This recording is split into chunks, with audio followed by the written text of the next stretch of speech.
Hello viewers, আসসালামু আলাইকুম।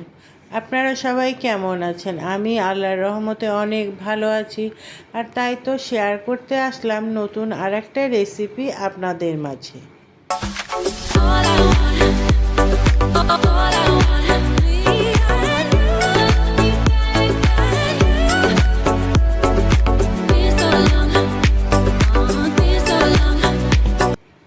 আজকে আপনাদের সাথে লাউ দিয়ে মজাদার একটি রেসিপি শেয়ার করব, যে রেসিপিটা আমার অনেক বেশি ভালো লাগে। এখানে আমি একটা লাউ নিয়েছি কিউব করে কেটে, আর এখানে আমি কিছু মুরগির হাড়, মাংস, কলিজা, গিলা, বিভিন্ন হাড় নিয়েছি। সব কিছু নিয়ে চুলার কাছে চলে যাচ্ছি। চুলায় ফ্রাই প্যানটা আমি প্রথমে বসিয়ে দিলাম। ফ্রাই প্যানটা গরম হয়ে আসলে এখানে আমি তেলটা প্রথমে অ্যাড করে দিব। তেলটা প্রায় গরম হয়ে গেছে। এখানে পেঁয়াজ, রসুন এবং কাঁচামরিচ সহ 3-4টা তেজপাতাও অ্যাড করে দিলাম। এগুলোকে একটু বেশ কিছুক্ষণ ভালোভাবে নেড়ে চেড়ে ভেজে নেব। এর মধ্যে আমি অ্যাড করে দিব কিছুটা পরিমাণে গরম মশলা। এগুলো দেওয়ার পরে এগুলোকে আমি আরও বেশ কিছুক্ষণ তেলের মধ্যে নেড়ে চেড়ে ভেজে নিব। একটু ভাজা হয়ে আসলে প্রথমে এখানে লবণ অ্যাড করে দেব 1 চামচ পরিমাণে। দিয়ে দিলাম 1 চামচ পরিমাণে হলুদের গুঁড়ি, 1.5 চামচ পরিমাণে মরিচের গুঁড়ি এবং ধনিয়া জিরার গুঁড়িটাও অ্যাড করে দিলাম। দিয়ে দিচ্ছি আদা রসুনের পেস্ট। এগুলো দেওয়ার পরে মশলাগুলোকে তেলের মধ্যে একটু বেশ কিছুক্ষণ ভালোভাবে নেড়ে চেড়ে ভেজে নিব। ভাজার সময় এখানে একটু পানি অ্যাড করে দিব মশলাগুলো কষানোর জন্য। পানিটা অ্যাড করে দিয়ে মশলাগুলোকে একটু বেশ ভালোভাবে তেলের মধ্যে কিছুক্ষণ কষিয়ে নিব। কষানো হয়ে আসলে আমি মুরগির হাড়টা ধুয়ে পরিষ্কার করে রেখেছিলাম, সেগুলো এখানে আমি অ্যাড করে দিব। এখানে আমি কিছু মুরগির গলা, গিলা, কলিজা এবং হাড় নিয়েছি। কিছু সমস্ত মাংস আমি এখানে ঢেলে দিয়ে দিলাম। এগুলোকে আমি একটু ভালোভাবে নেড়ে চেড়ে বেশ কিছুক্ষণ এই মশলার মধ্যে কষিয়ে ফেলব।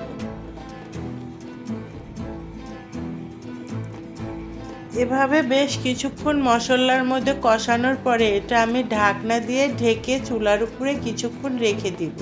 এখানে আমি এখন কোনো পানি দিব না, কারণ মুরগির থেকে যে পানিটা বের হবে সেটাতে এটা সিদ্ধ হয়ে আসবে। ঢাকনাটা উঠিয়ে কিছুক্ষণ পরে আমি দেখে নেব এবং মুরগির মাংসগুলোকে একটু উল্টে পাল্টে নেড়ে চেড়ে দিব। এভাবে আরও বেশ কিছুক্ষণ এই মাংসটাকে আমি তেলের মধ্যে কষাবো। কষানো হয়ে আসলে এখানে আমি লাউটাকে অ্যাড করে দিব। লাউটা আমি কিউব করে কেটে রেখেছি। লাউটা একদমই কচি ছিল। এটাকে এখন আমি একটু ভালোভাবে উল্টে পাল্টে নেড়ে চেড়ে দিই।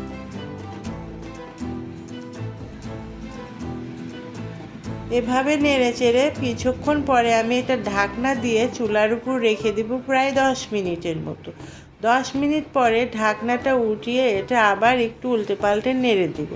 এখানে এখনও আমি কোনো পানি ব্যবহার করব না, যেহেতু লাউ থেকে পানি ছাড়বে আর লাউটা একদমই কচি ছিল, সেজন্য এখানে আমি বাড়তি কোনো পানি দিব না সিদ্ধ হওয়ার জন্য।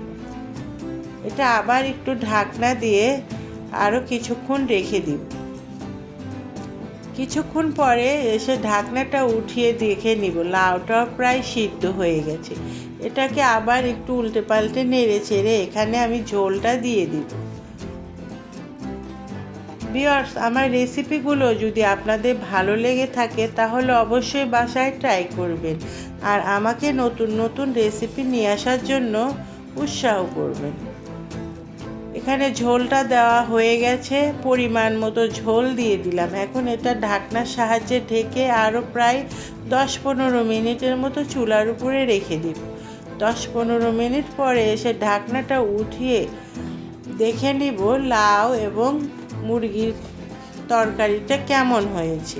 প্রায় কমপ্লিট হয়ে আসছে। কিছুক্ষণ পরে এটা চুলা থেকে নামিয়ে ফেলবো। ভিউয়ার্স, আমার লাউ এবং চিকেনের তরকারিটা একদম কমপ্লিট হয়ে গেছে। এটা নামানোর আগে দিয়ে এখানে আমি একটু সামান্য পরিমাণে ঘি অ্যাড করে দিয়েছিলাম। চুলা থেকে নামিয়ে এটা আমি সার্ভিং বলে নিয়ে নিয়েছি। তো ভিউয়ার্স, আজকের মতো রেসিপিটা এখানেই শেষ করছি। সে পর্যন্ত সবাই ভালো থাকুন, সুস্থ থাকুন। আল্লাহ হাফিজ।